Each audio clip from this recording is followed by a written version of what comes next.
Hello বন্ধুরা, আজকে আরও একটি ভিডিও শুরু করব। আজকের ভিডিওটা করব যে বাংলাদেশের ধনমন্ডি।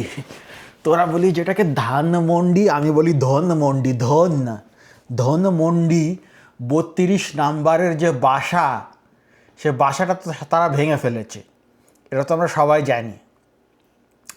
এই বাসাটা ভেঙে ফেলা হয়েছে এই শেখ মুজিবের ওই যে কি মাগি হাসিনা মাগি যাই হোক গালিমালি দিয়েছে, বাসা ভাঙা হয়েছে, সেটা ঠিক আছে। এখন প্রশ্ন হচ্ছে যে এই বাসায় কি করা যেতে পারে। এটা খুবই একটা বিশাল বড় জিনিস। বাংলাদেশের মানুষ এক হতে পারছে না এই বাসায় কি করা যেতে পারে সেটা নিয়ে। এখানে আমি এর আগেও আমার একটি ভিডিওতে বলেছি, সম্ভবত যে ডালিম খান কিরপোলার ভিডিওতে বোধহয়, যে বাংলাদেশের মানুষ হয় এক্সট্রিমে যাবে, হয় এক্সট্রিম ভালো নাহলে এক্সট্রিম খারাপ। কিছু কিছু মানুষ এখানে মসজিদ বানাতে যাচ্ছে, ভালো, খুবই ভালো, কিন্তু এ ধরনের জমিতে মসজিদ হবে না, ওয়াকফ করে দিতে হবে। ওয়াকফ তো যাই হোক, তো মসজিদ না বানানো হোক। তাহলে কিছু কিছু মানুষ বলছে সেখানে নাকি পাবলিক টয়লেট বা পাবলিক শৌচাগার নির্মাণ করা হবে। শৌচাগার, আরে ভাই, শৌচাগার নির্মাণ করলে তো হাইগে হুইগে নোংরা করে জায়গাটা রেখে দেবে।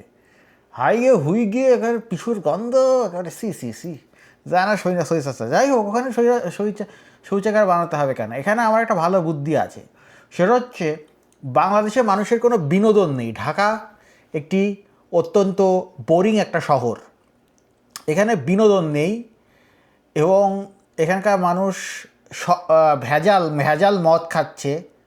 এখানকার মানুষ পরিপূর্ণ মানে শুদ্ধ মদ পাচ্ছে না, এখানকার এই বাংলাদেশের মানুষ।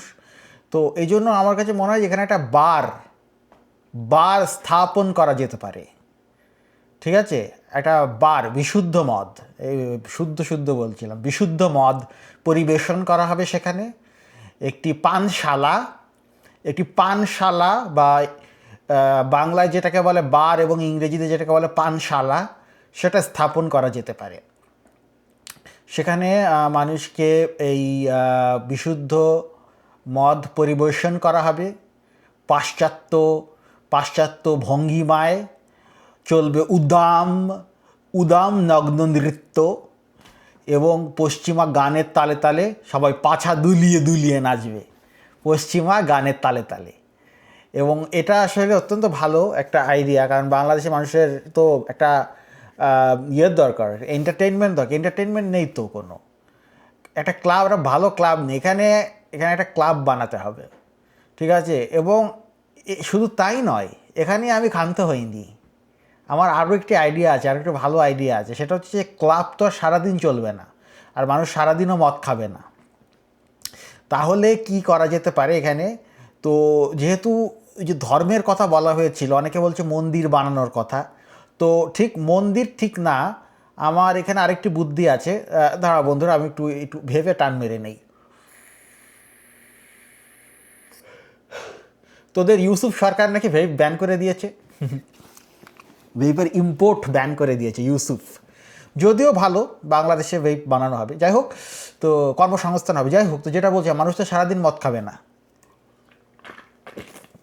তাহলে যেহেতু যে মন্দির বানানোর কথাটা বলা হয়েছিল, মন্দির এখানে বানানো হোক, যেহেতু নাচানাচি হবে, ল্যাংটা নাচানাচি হবে, তাহলে আমরা একটা কাজ করতে পারি। সেটা হচ্ছে আমরা এখানে একটা ইলেকট্রিক চুল্লি, মানুষকে পোড়ানোর জন্য, হিন্দুদেরকে যে পোড়ানো দাহ করা হয়, সেটা তো ইলেকট্রিক চুল্লিতে করানো হয়, ঠিক আছে, ইলেকট্রিক চুল্লিতে করানো হয়।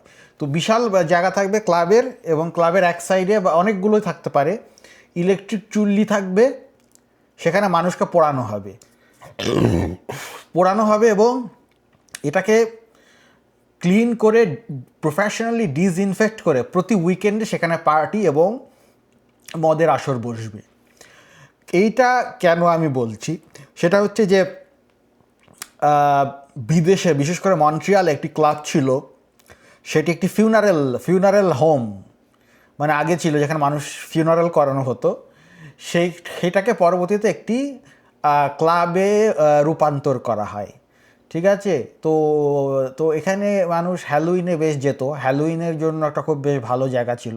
তো এইটাও যদি তুমি এরকম চিন্তা করো, হ্যালোইনের জন্য কিন্তু পারফেক্ট ক্লাব হবে। এবং শুধু তাই নয়, আমাদের আশেপাশে ভারত, ইন্ডিয়া এইসব জায়গা থেকে মানুষ এখানে আসবে, যে ওয়াও এরকম একটা হ্যালোইনের জায়গা তো আমার মনে হয় না যে এশিয়ায়, সাউথ এশিয়ার কোথাও আছে। ঠিক আছে, সাউথ এশিয়া কি পুরো আমি জানি না, মেবি সাউথ এশিয়াতে নাই, যাই হোক। তো যাই হোক, তো এটা অনেক ভালো একটা ইয়ে হবে, আসবে পৃথিবীর বিভিন্ন দেশ থেকে মানুষ আসবে। যেমন জার্মানি দেশে হিন্দিতে এভাবে বলে, জার্মান দেশ কা, ঠিক আছে বলে। তো জার্মানি দেশের রাজধানী বার্লিনে এটি ক্লাব আছে, সেটা হচ্ছে বার্গেন, বার্গেন সম্ভবত নাম, আমি ভুল উচ্চারণ করতে পারি, যাই হোক। তো এই ক্লাবে, খুবই ফেমাস ক্লাব, পৃথিবীর বিভিন্ন দেশ থেকে মানুষ যায় এই ক্লাবে, এবং এই ক্লাবে ঢোকার জন্য মানুষ লম্বা লাইন দিয়ে দাঁড়িয়ে থাকে ক্লাবের সামনে। তো তো এরকম এরকম একটা ক্লাব এখানে বানানোর চিন্তা আমার, বানানোর ভিশন আমার। তো এটা একটা খুবই ভালো ইয়ে হতে পারে। তারপর হচ্ছে, এবং এখানে মদ সার্ভ করা হবে, এবং 18+ বয়সের সবাই এখানে যেতে পারবে। বাংলাদেশে যেমন ও ক্লাব কিছু কিছু গুলশান বনানী টাইপের, যে না এরকম না, মানে একেবারে এলিট ক্লাসদের জন্য না, এখানে সবাই যেতে পারবে। এবং সরকারি হতে হবে, সবাই যাতে যেতে পারে, এটা ইয়ে করার জন্য সরকারি না, এটাকে চালানোর জন্য বাংলাদেশের হিন্দু হিন্দু পরিষদ এদেরকে দায়িত্ব দেওয়া যেতে পারে। যাতে ভবিষ্যতে, তবে সরকার থেকে ওদেরকে কন্ডিশন দিতে হবে যে এখানে পার্টির আয়োজন করতে হবে, যাতে ভবিষ্যতে এরা না ভাঙা যায়। কারণ হিন্দুদের জিনিস ভাঙলে এখানে সংখ্যালঘুদের উপর অত্যাচার নির্যাতনের ট্যাগ দেওয়া যাবে, যে সরকারি ভাঙবে না কেন। তো এটা একটা করা যেতে পারে। আর সেখানে তো ওই হিন্দুদের ইয়ে পড়ানোই হবে, হিন্দু মরদেহ, শুধু হিন্দু যে কোনো মরদেহই যদি কেউ পড়াতে চাই, ইউ আর মোস্ট ওয়েলকাম। তো যাই হোক, তো এটা একটা ভালো ভালো আইডিয়া। এবং এই চুল্লি যেগুলো থাকবে, ওই চুল্লিগুলোকেই মদ সার্ভের টেবিল হিসাবে ব্যবহার করা যেতে পারে। চুল্লিগুলোকে কাঠের একটা ইয়ে দিয়ে ওখানে মদ সার্ভ, ওখানে নাচানাচির একটা প্ল্যাটফর্ম বানানো যেতে পারে, নাচানাচি করার একটি প্ল্যাটফর্ম। এবং এখানকার বাথরুমে ড্রাগ বিক্রি হবে, এটা রাখতে হবে, গভর্নমেন্টকে একটু লেনিয়ান থাকতে হবে। বলছি না যে একেবারে লিগাল করে দাও সব, মানে ড্রাগের ব্যাপারটা, কিন্তু ওপেন সিক্রেট হিসাবে হতে পারে। যাই হোক, তো এটার উপর সবাই নাচানাচি হবে, হ্যাঁ, ল্যাংটা হয়ে সবাই নাচানাচি করবে, পার্টি সাটি করবে, মদ খাবে। তারপর হচ্ছে এটা তো হবে, আর হ্যালোইন উদযাপন হবে, সব কিছু উদযাপনের কেন্দ্র হবে, ঠিক আছে। এবং সেখানে যে যদি রাত পোহালে শোনা যেত, যেটা যেটা তোমরা যে রিমিক্স ভার্সন বা বাংলা যেটা ডিজে ভার্সন বলে, সেটা যে অনেক না ঢুসটুক ঢুসটুক, যদি রাত পোহালে শোনা যেত, ঢুসটুক ঢুসটুক, ওই ঢুসটুক ঢুসটুক ভার্সন যেটা আছে, ওটা বাজানো হবে, ওটার তালে তালে মানুষ পাছা দুলিয়ে দুলিয়ে নাচবে। তো এ ধরনের একটা ক্লাব বানানো যেতে পারে ধানমন্ডিতে। তো যাই হোক বন্ধুরা, আজ এ পর্যন্তই। আর দেখা হবে আরও একটি ভিডিও নিয়ে, সে পর্যন্ত বাই বাই।